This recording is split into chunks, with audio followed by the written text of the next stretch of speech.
path of the righteous man is beset on all sides by the iniquity of the selfish and the tyranny of evil man. But blessed is he that is in the name of charity and goodwill. Right? Cowboy Nation. Here's the thing, Cowboy Nation. I know it's a little dark over here where I'm at.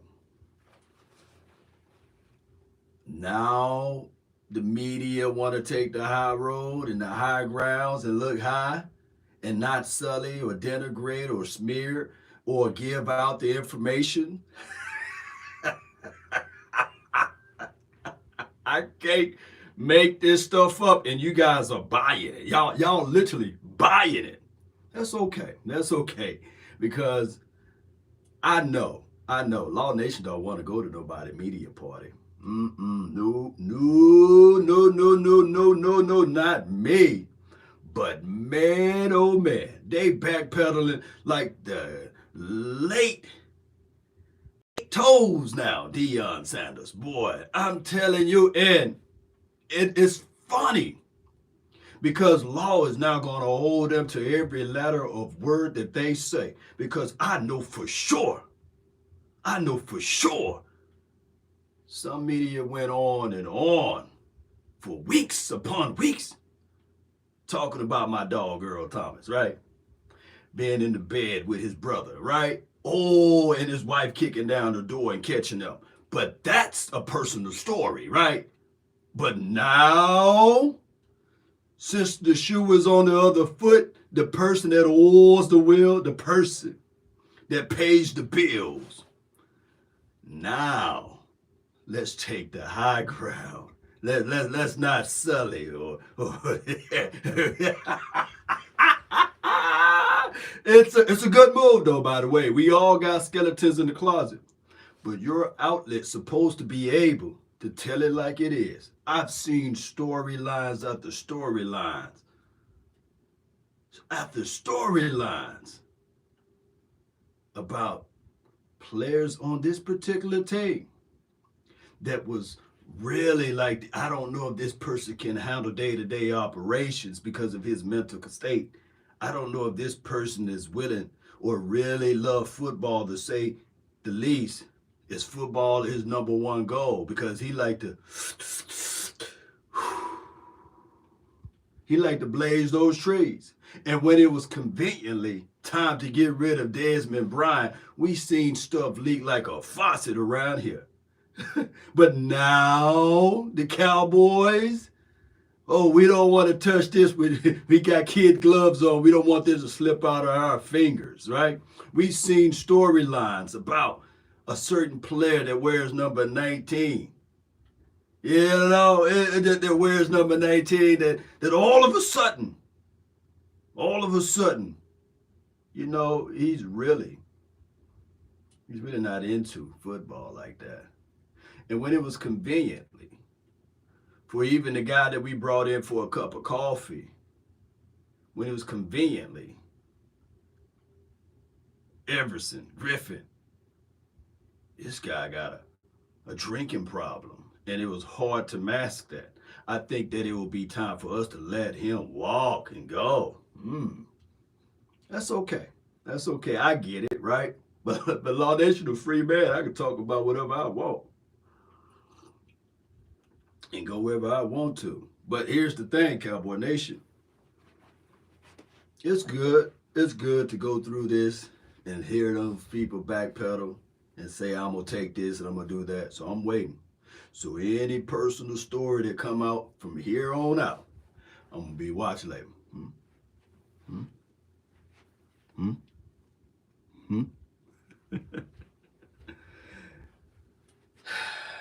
Personal story about infidelity, about a man that got billions of dollars and it could be or not be, is allegedly or was not. Come on, man. I wonder how, you know, the lady of the house feel about this. Everybody got a responsibility. But that's okay. She should get over it because somebody's rich and powerful. But neither here nor there. The storyline now is that Amari Cooper is an excellent receiver. And there are some teams getting phone calls, and I'll play some audio of that a little later on.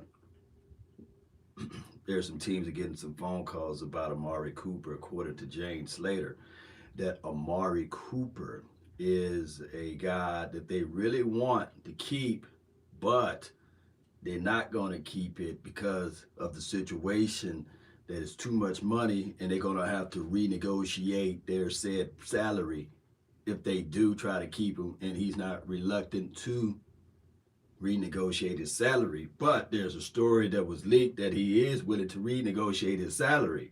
But neither here nor there. They have until, I believe, next week, what is it, the fifth day of the new season, if I'm saying this correctly. And they got into that time frame to make something happen. We'll find out. We'll find out. But there are some teams fielding offers, according to Jane Slater, on Amari Cooper, which will be good, which will be flat out awesome, right? And on top of that, here's the situation. Here's the flat out truth about it. We need Amari Cooper to make this offense go. We absolutely do. We flat out need a situation like this to really handle this thing the proper way. But if the Cowboys can get any offer, if they decided to say, okay, we really didn't give him the restructuring opportunity because he refused, right? One of those type of things.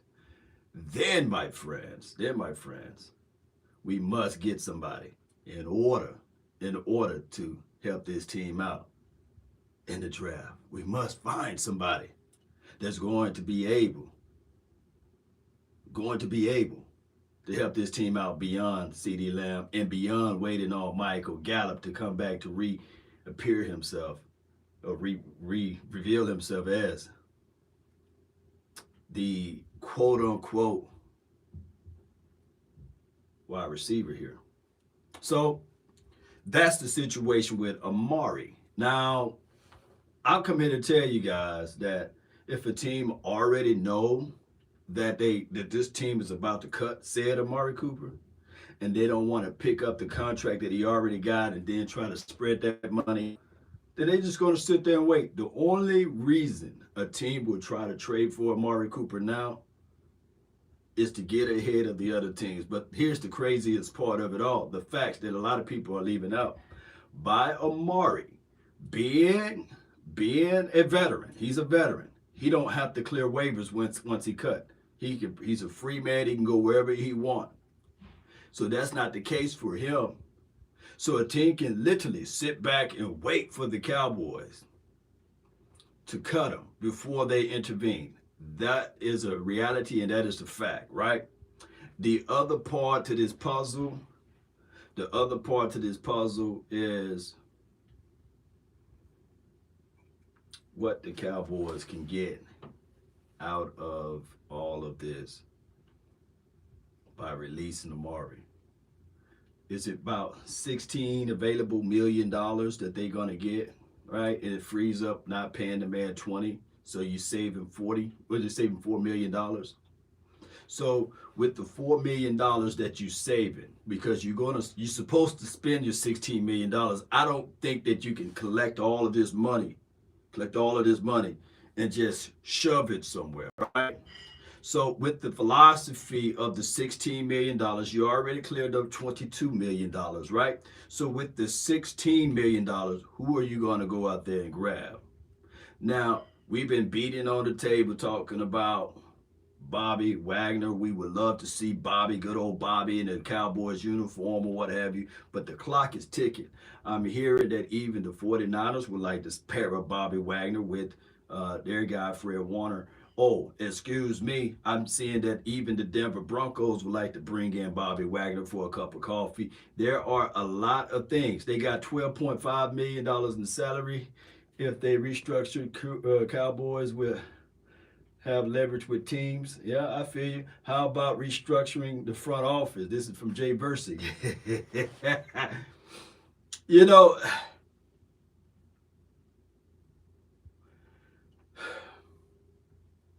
what is the definition of integrity?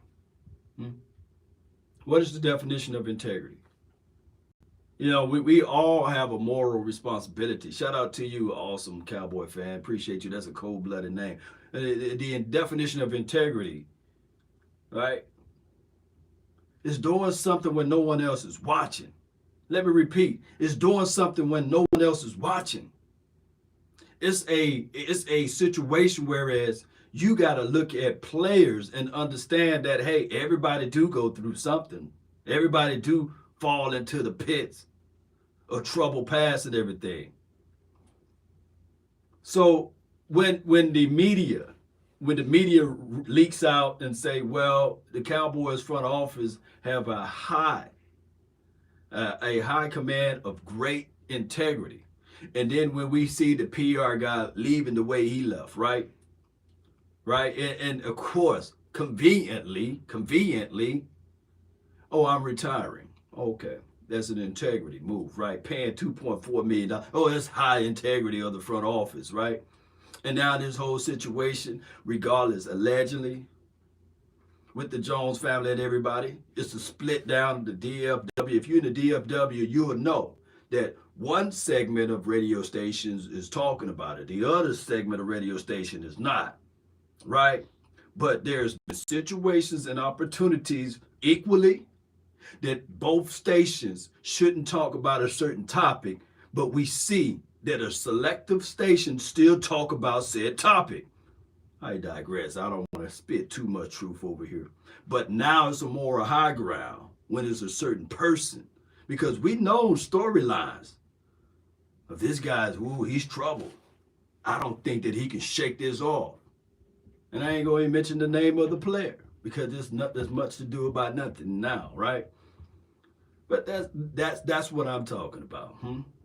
So you selectively talk about things that you want to because there's a certain media party you want to go to. And out there in Oxnard every year, I ain't gonna say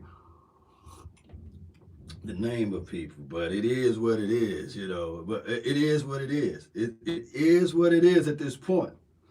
I say this all the time. What's good for the goose is good for the gander. You know, you could have touched on it just a little bit before you not even looking at it at all. That let me know really. That let me know really where I can get the real stuff from.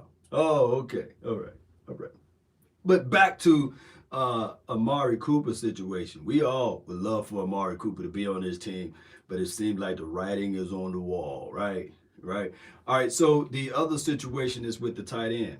You got two types of tags. You really got three tags in the National Football League. You got the transitional tag. You got the franchise tag, which is two types of the franchise tag: exclusive, non-exclusive. Well, what they did with Schultz, they signed him to the non-exclusive tag, meaning that when they put the $11 million on him, it's tied with two first-round draft picks, a tender basically. So they tendered Dalton Schultz. So with that tender of his caliber, since he's top five tight end in the National Football based upon stats and age and measures or what have you, that tender is, yes, a team can offer or counter offer a contract for Dalton Schultz, but then they will have to render you a first-round draft pick. I think it's 2 first-round draft picks. That's his tender. Now, two folds to this. One being, I don't think that Dalton Schultz is a horrible tight end. I don't think that at all. No. I think that Dalton Schultz is a brilliant tight end. I think that what he did for the Cowboys in the last 2 years is wonderful. It's flat out good. But here's the problem. Shout out to you, Bama fan. Thank you for jumping in.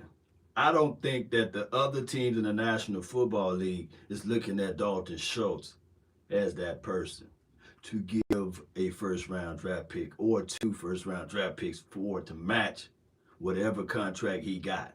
Because they can literally look at the tape when they turn on the film. They can see, all right, we got 2 high safeties at the top. All right, there's one-on-one to the outside, but no, there's a shell coverage, meaning that they're shading on Coop way, and the other guy is shading Lamb way, and they're focusing on an understanding of the type of defense that they playing against Schultz.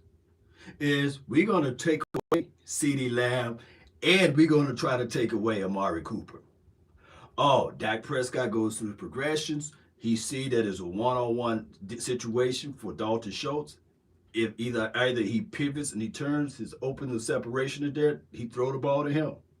6 to 7 yards, pivot, Y option route, he throw the ball to Schultz. That's just how it goes. So the way I look at it is that Schultz, he ain't no Travis Kelce, but Schultz is good enough to pivot, run 5 yards, run an inside hitch, find the soft spots in the hook area, sit down on that route and catch the ball, turn, get 7 yards, turn, gets 8 yards, turn, get, 12 yards or what have you. That's what they're seeing out of Dalton Schultz. Other teams sitting there looking at it like, yeah, that's cool, but I'm not finna pay $12 million for that. No, I can absolutely pick up somebody in the draft to get that. Yeah, William Williams, when people tell and show you who they are, believe them. Right. I mean, come on, baby. Hey, and that's why old folks say, man, not everybody's lying, right? Come on, baby. Not everybody's lying. Not everybody's lying. Shout out to you, Jay Versa. Why doesn't Dak attempt the D balls?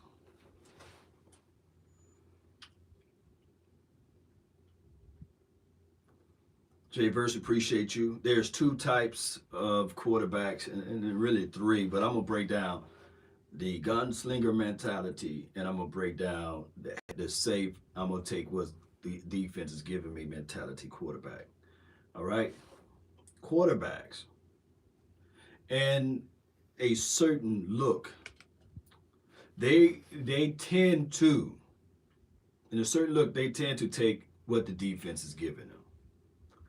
Case in point, is Tom Brady a gunslinger quarterback, or he's take what the defense is giving him type of quarterback?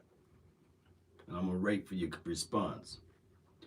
Is Brett Favre a gunslinger quarterback, or he's a take what the defense give you type of quarterback? Huh? Both. All right, I see. Remember the next year, Cowboys get Zeke deal. Yeah. Well, shouldn't the offense dictate the defense? What does? That's a good point, Jared. Dak is good, but he's the issue. Your OC, he's not the issue. Appreciate you, Leon. All right, so let me break this down. Quarters defense is designed to take away the deep pass. Cover 2 is designed to take away the deep pass on the edge, but I'm giving you the deep pass vertically in the middle of the field, basically, right? So when we understand defenses, we got that down. I need to pull up a board and just start writing and showing you guys the difference between playing quarters, 2 shells, or if you're playing a cover 1, single high, if you're playing a man free or a zone free look. I need to break that down real quickly for people to understand. In certain defenses, there's weaknesses, right? We all know that cover 2, Tampa 2, the weakness of that defense is the middle of the field, hook area. You got your isolated Mike linebacker who's supposed to fall in that hook or shallow area, and he's reactionary. Normally, he's playing a zone principle, so when you cross his face, he sits on it, or he's responsible to backpedal out of it good enough. All right, so Dak Prescott problem is what he have to do when he goes through a certain system of whether it's 3 or 4 wide and you're playing quarters, that a lot of times those plays that they run are long developing routes, right? But what I've seen teams do, they play a coverage whereas they drop all after playing 6 DBs out there. And sometimes the DB on the edge, he climbs inside to give a little bump and run, or he plays 4 to 5 yards off, right? But they still have safety help over the top. Normally, in a good system, what my guy just said, should the Cowboys dictate the offense dictate what the defense do. That is a given. But our offense been one-dimensional, meaning that they're going to have to throw their way out of a cover six. How do you do that? Shallow passes underneath, bubble screen, tunnel screen underneath. And that is to manipulate that high safety to come down a little bit so that the next play you can do what they call a slow go or a double move so that that one wide receiver can be ready. That's why when we say it's an umbrella defense, you need to have a quarterback with an arm, with a wide receiver with the legs to take the top off the defense. We don't have a wide receiver with that straight line 4.3 crazy speed that can literally take the top off the defense last season. We didn't. We have CeeDee Lamb, who got short area quickness. He's really not the top, take the top off the defensive guy, right? You had Michael Gallup, who literally, when he did take the top off the defense, the 50-50 ball, he was pretty good on third downs, by the way, but he got injured. We have Cedric Wilson, who's not a speedster, right? He's not a burner. We have Amari Cooper, who got crazy short area quickness, can get crazy separation, but they playing bracket coverage. What is bracket coverage? Man under the man high. Dak Prescott, when he sees the quarters defense or cover four, what have you, he said, down, said, wide 80. He drops back. He looks to scan and goes through the flow, goes through the progressions, and the only outlet that's been open, far as from what he looks at, is the tight end and occasionally the running back. He don't force it into the double windows. No, until, hear me out, Cowboy Nation, until it's into the final 2 minutes or the final drive when he freestyling. And that is when it's outside of the operations of whatever, to me, of what Kellen Moore is throwing out there. That's a story of a different day, by the way. So my thing is, if you know for sure that you got a quarterback that's not really to risk it and drop back and close his eyes and throw it to the guy that's supposed to beat his man, then that's just the Cowboys' fault for all of that. Jameson Williams next to Coop would be crazy. Yeah, Jameson Williams is a guy that can take the top off the defense, but Hilton, he's another guy that, is going to be going through the off-season surgery, and we don't know what he's going to look like when he come back, right? But he is graded he is heading to be one of the better wide receivers coming out of this draft. Back to this point right here. The best way for the Cowboys to approach this, by the way, when it's 6 DBs or even 7 DBs on the field, run the ball, baby. Create and devise a plan of running the ball, get them out of that quarters defense, get them out of those deep looks, and forces them to play cover one, forces them to play man inside so that you can hit the receiver with the double moves. You're supposed to be able to average at least 5 to 6 yards when they have light body work. Yep, I'm making that type of money. I'm changing the play. This is Eric Mack. I appreciate you. You're making that type of money, changing the play. You already showed your hands when you line up in shotgun, right? You shotgun. You got Cowboys went away with the power look. I broke this down before when you were 11 personnel, right? And when you're 11 personnel, it shows that, okay, Cowboys pretty much back in their finesse look, right? You got Schultz on the field, and when Dak Prescott audible out of the pass back into the run, out of shotgun, they tend to run it slam right in the middle. And that's a 1 to 2 yard gain with my guy, Ezekiel Elliott. They had no plan of action. They had no course, no scheme, no counter punch to that quarters defense. You know who else had no counter punch to that 6 and 7 DBs dropping back? Pat Mahomes. Second half of the Cincinnati game. They stopped blitzing Pat. They stopped playing cover 2. They said, you know what? We're going to just drop everybody. And we're going to tell Pat Mahomes to take the underneath. And Pat Mahomes, he started playing skittish after he threw that interception to the defensive lineman Hill. and he was skittish. He didn't want to take the risk of dropping back and trusting his powerful arm to Hill. Come on, baby. Hill versus Eli Apple, Hill versus even Cheeto Awuzie. You couldn't get not one look on that? No, because they dropped everybody, mama, uncle on him. And it took him a while. He couldn't go through his progression. He was seeing ghosts. I said, no, that's Pat Mahomes. So either Pat Mahomes couldn't read defense, right? Or they couldn't get back to the run game. And that's what happened. He was shook, and they stayed pass happy, and they didn't reel it in to actually run the ball to get those boys up out of that look. I got another thing. Pat Mahomes, and I love Pat Mahomes and his arm, and I'm telling you guys, him and Aaron Rodgers, one of the better throwers of the ball that I can ever lay my eyes on. Strong arm guys, right? But here's the problem.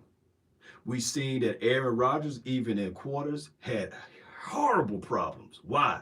It was cold for one thing, right? And they went away with the run. Regardless, football is still the same, baby. And we should know. We should flat out know, baby. Why? Because zone defense was created to stop Bullet Bob Hayes, right? Bullet Bob Hayes, one of the fastest people on earth, you know? Let me know if I'm lying. Shout out to you, David C. Shout out to you, Sadiq. We appreciate all of the mods. Kelly Price, appreciate you. We talking football over here, baby. Yeah.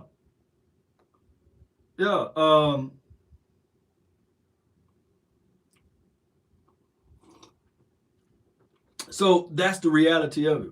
If anything, in the zone, you run on that, baby. You attack the edge. They should know that, So nothing new under the sun.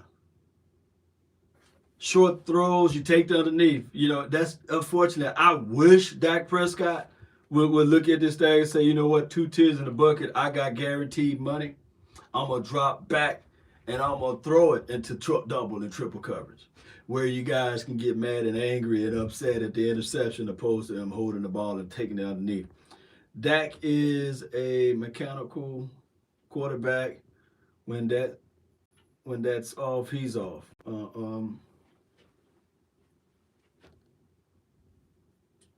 Yep. You got to keep his mechanics together, man. You do. I feel that. Appreciate y'all for jumping in. Thank y'all for watching. The moral high ground is what we're talking about. And, of course, Amari Cooper. They are fielding trade options for Amari Cooper. According to Jane Slater, he is receiving some phone calls, but they're going to wait and see if this is true or not. I guess I'm going to wait. We're going to all wait and see whether or not this is true or not, or fluff talk. At least until I believe the 5th day of the new season. Jametta Washington, appreciate you. Dak plays very cautious. In the past seasons, he held on to the ball a lot in the pocket. No, I disagree. I think that Dak Prescott's issue is away from the pocket and not trusting his pocket.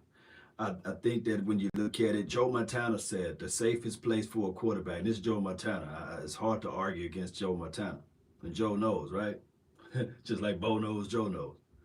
The safest place for all quarterbacks is trusting your pocket, climbing the pocket. The reason why we couldn't put a finger on Jimmy Garoppolo, who we can all know that Dak Prescott is better than Jimmy, but Jimmy trusted his pocket. And sometimes when you see the pocket break it down and you skirt and you run out to the edge and try to ad-lib, most of quarterback injuries happen and when it's away from the pocket, believe it or not. You got to start trusting the pocket, climbing the pocket. I've seen multiple mock drafts, whereas we can get a Kenyon Green, or we can go get that big Tyler Linderbaum. If one of those guys get inside and you want to really secure the interior, you better go get those boys so that your quarterback can finally trust the pocket. When things break down, you come out, they're coming off to the edge, Tyron Smith getting his butt whooped. You don't run away from the actual pressure where it's coming from. You climb the pocket. They call it climbing the pocket. You set your feet and you go through the throw and your progressions. I'm not a quarterback coach. Trust me, I'm not a quarterback coach. But when you look at quarterbacks, it's not the fact that you got to be a running quarterback.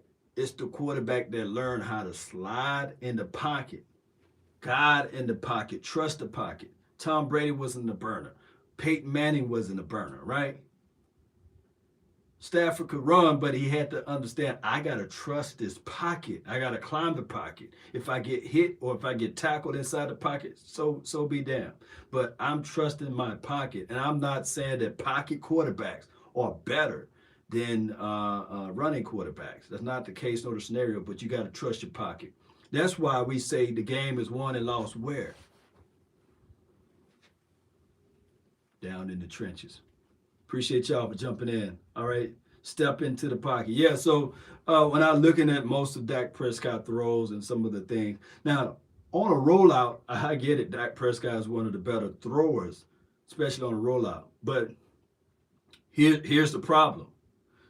When you're rolling out, it's more effective. And then you guys can crucify me and shank me with the butter knife on all what I'm saying today. It's more effective when you in man, right? It's more effective when you rolling out and when they thinking that you're about to run the ball. It's more effective. I did a play. I did the Noah Brown. It was just an observation look. And it was against the Patriots. When Dak Prescott rolled out to his right, Noah Brown was rolling out eventually to his left, and he pivoted back to his right. And he was out of Dak. The linebacker had a choice. Do he break off of his man to sack Dak Prescott, or do he fall back in coverage? But with the threat of Dak Prescott's leg at that time, the linebacker said, shoot, I'm coming to get Dak Prescott. But on the second half of the season, when Dak Prescott rolled out to his right, we seen this play multiple times. I don't give a dog when he's rolling out to. I'm going to drop back and I'm going to take care of the underneath route, because I know for sure that Dak Prescott does not have a threat of the legs anymore. So that's the difference of first down versus I'm holding on to the ball to see if anybody else getting open in those zones of an incomplete pass or a throwaway. That is what we were dealing with. A lot of people won't look into that. A lot of people won't understand that, though. That's just how it goes.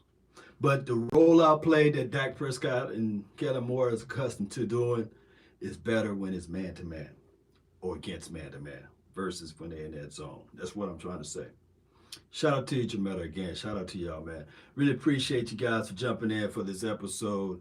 There will be another video out a little later on today about not the Jerry Jones stuff, but about the non-exclusive franchise tag on Dalton Schultz and what are our expectations of that.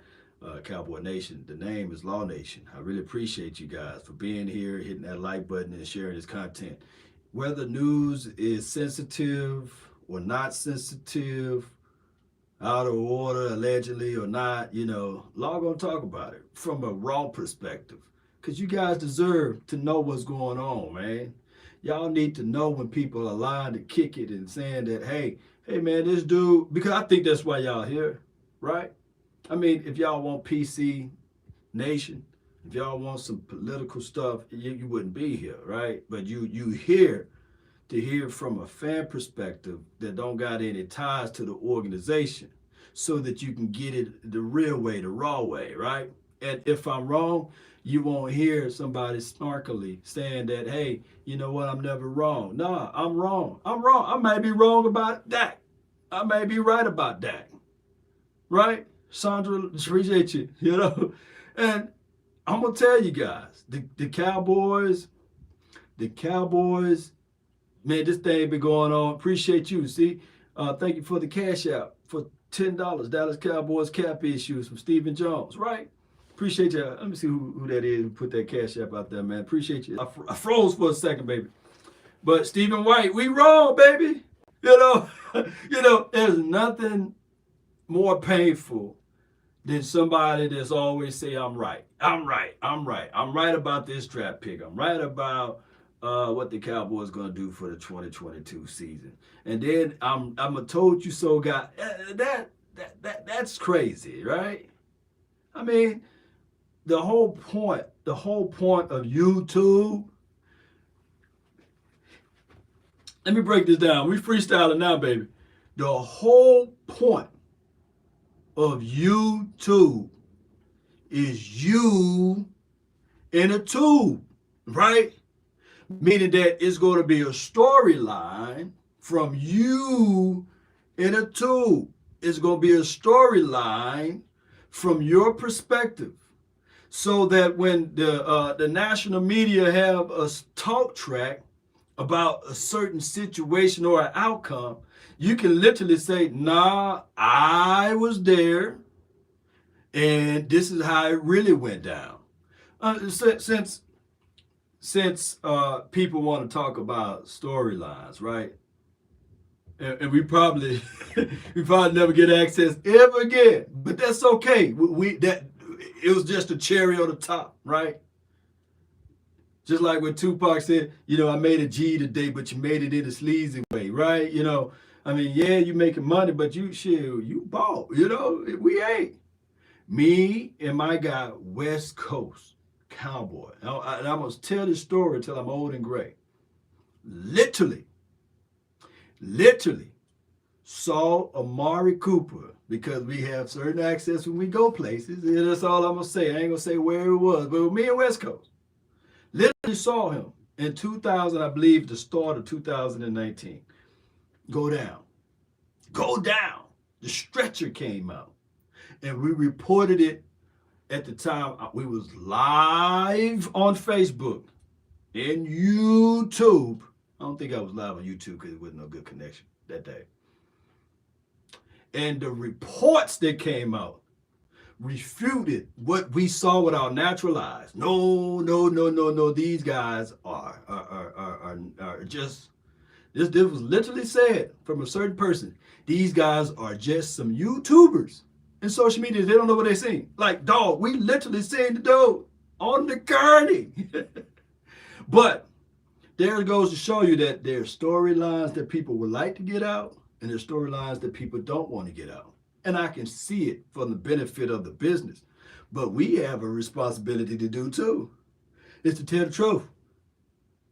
We got a responsibility to keep it real. Now, this is not like, I don't think that we ever did, like, collectively speaking, a TMZ type of reporting, where we take the camera and we stay outside of the player's locker room. Stay outside of the player's house or what have you, and follow them while they going to get their oodles and noodles, right? We don't do that type of reporting, because we're not reporters. But it is what it is. I think that you guys deserve to understand that, hey, this is what's going on with the organization. It's more than us not winning 27 years. It's more than us not doing this and that, because these are the facts. And I told you guys before, the truth takes its time to get out of the bed, right? It takes its time. Shout out to you, Jametta. Right? And we tell y'all all the time, man, it takes its time. I always feel jaded, when people say, hey man, you shouldn't be talking about that. It shouldn't be like, why?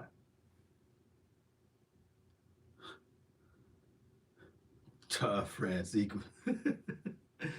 Jerry being a player for the Himalaya. Yeah.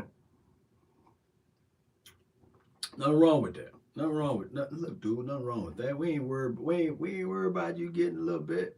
We ain't worried about that. Do your thing, dog. Do your thing. Put salt on your McGriddle, man. Do your thing, bro. Just do your thing, bro. We ain't worried about that. At the end of the day, we want to win games, bro. We want to win Super Bowls. And a third of you guys, Cowboy fans before he bought the team, right? We appreciate the 3 wins that he got, but shoot, we want to know the truth of why you ain't putting Jimmy Johnson in that ring of honor. Oh, we supposed to be sitting back saying, "Hey, dog, hey, that's a coach you. We grew up like it. We would like to go to the game and bring our loved ones to the game and point at that ring of honor and say, hey, you see Jimmy Johnson up there? Yeah, dog, he was one of the greatest coaches of Cowboys all time, right? But if you let somebody else hold that narrative, he would be a guy that wasn't the greatest coach of all time. It was a matter of conveniency. It was a matter of the willing and dealings of Jerry. It had nothing to do with Jimmy. But those who out there who seek truth will understand that, hey, yeah, nah, it's the inverse, dog. That dude was a good coach, man. Yeah, he was flirting. Yeah, he was flirting with other teams. But we need to know the truth. Why? Oh, Jerry, after his marketing escapades, these are truth. After his marketing escapades, start meddling. We need to know that. But if you let somebody else hold the thing to it, they'll be saying, if somebody else tell the story, Judas was really good from Judas' perspective. He had nothing to do with selling out JC. Nah, dog, y'all heard the story wrong. He was a disciple too. He was out there praying and blessing folks too, right? And then if you hear from another person's perspective and never hear from one end of it, you say, see, if Judas was so bad, let me tell you, if Judas was so bad, why did JC wash his feet?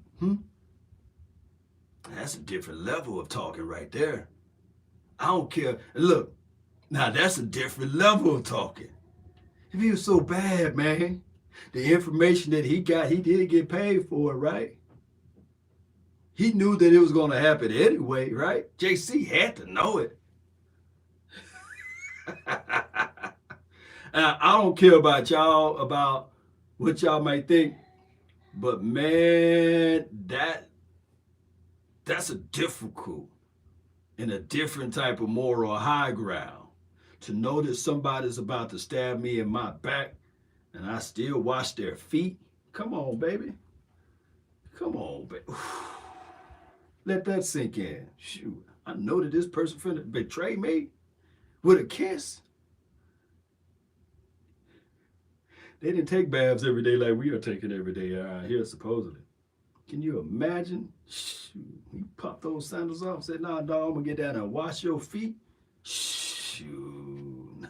I don't know if Natasha would do that, right? Wash your enemy feet. I don't know if Sadiqa would do that, right? But let that storyline be told the other way. You will have people thinking, nah, man, Judas was the right one, dog. Jimmy Johnson is number one of only 2 great coaches in the Cowboys have ever had. Right.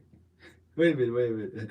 Let me read that again. Williams said Jimmy Johnson is one of the only. One of the only 2. Okay, appreciate you. JR said, he long gonna make me click out and go to church. Yeah, I'll take you to church. He was looking up that scripture line, wait, okay. But see, you know what people like to do? And I'm gonna say this since we're gonna take it to church. Since we're gonna take it to church a little bit.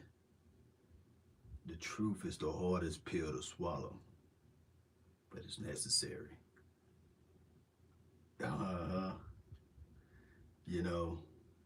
It's necessary. It's crazy because not everybody is ready for it. They don't preach about that. Some people who's looking for the money from the congregation, they ain't gonna tell you that Lot, after his wife returned into a pillar of salt, they ain't gonna tell you that his two daughters got lot drunk and they had sex with him. And that's how they had the whole nations, the Moabites and Anabites, of that out of that seed line. But they ain't finna talk about that. And it's in the book.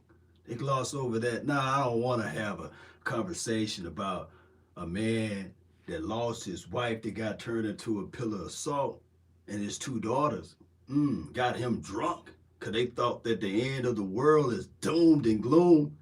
The two daughters, right? That's too heavy, man. Not everybody's going to be able to digest that. That a man is having sex with his two daughters. Huh? And y'all think what Jerry Jones is doing is something new? Come on, baby.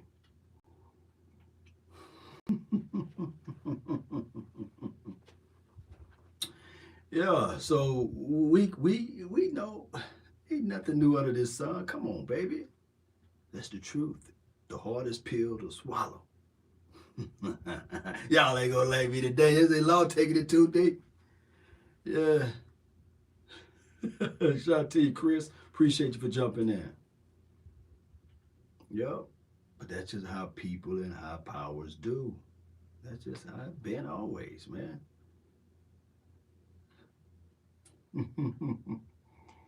Shout out to you, Army Mom. Yep. Gas is $4.29 in Virginia. Oh wow! It's out there in Cali. It's about close to $7. Nothing new under the sun for 26 years.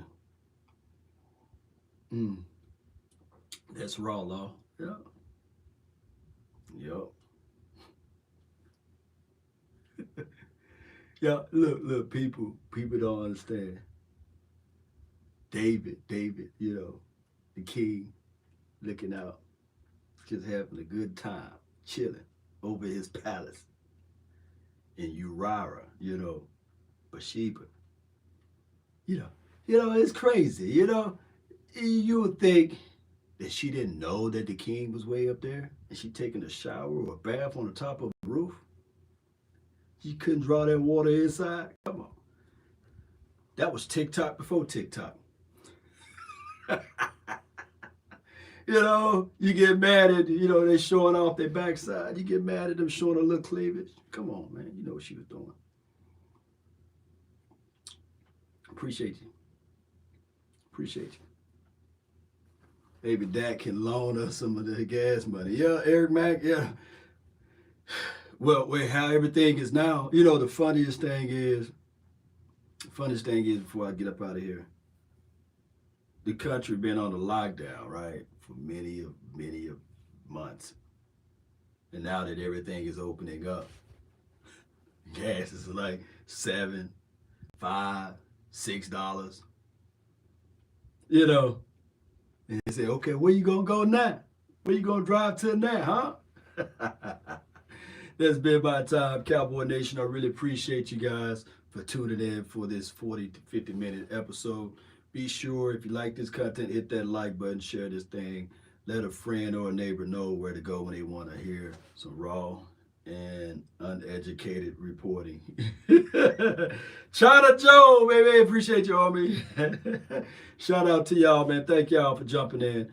And thank those who donated, and thank those who are joining the halftime app, the new sponsor that picked up the Law Nation network.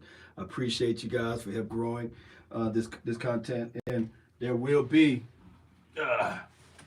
for those who out there who made the donations. Let me do it this way.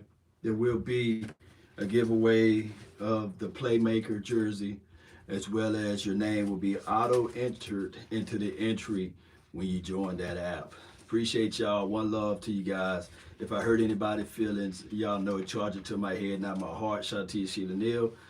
We just having some fun. At the end of the day, this is what YouTube and social media is supposed to be about having fun and uneducated opinions, right? Let those who want to be right.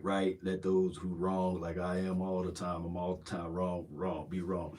But let's steer this thing the best way possible. Let's be authentic. Let's be real and tangible. Let's have a conversation like we would have a conversation out there on the streets and just kicking it, right? Let's not take everything as substance. Let's not try to be the smartest person in the room all the time, right? Let's stop that. Let's stop that. Not everybody is flawless. Not everybody knows everything. If you do, if you that one person that knows everything, hit your boy up with the lottery tickets.